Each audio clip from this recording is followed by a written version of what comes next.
Well, Walt Grayson joins us every Friday at 6 with another story about something around Mississippi. And this story is an example of good things come to those who wait.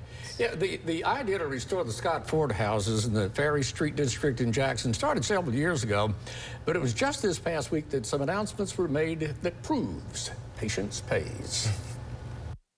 A small crowd gathers in the front yard of one of the two houses on this property in the 100 block of Cohay Street in Jackson.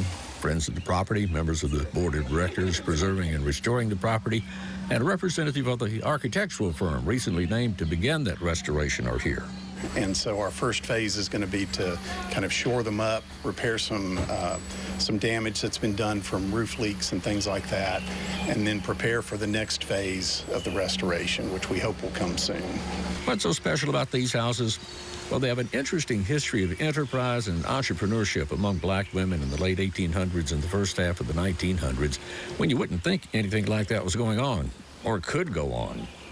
And beyond that, the women in the Scott Ford family were midwives, and midwives and their service, in particular to black families, was invaluable.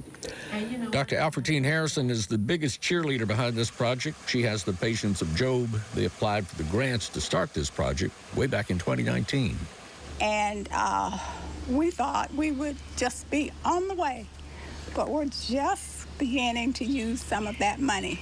Friends in the legislature who caught the vision for saving the houses and the story support the project, like Representatives Alice Clark and Bo Brown.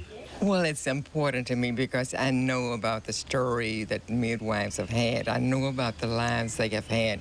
I know the lives that they've been able to save down through the years. I'm a part of the history of midwives, believe it or not. I intrigued Dr. Harrison when I told her I was, in fact, delivered by a midwife. Although patience has paid off, and over the next few weeks and months, we'll start seeing preservation work going on Cohay Street. This is just phase one, which means we'll be seeing other chapters of this story unfolding. We just have to be patient.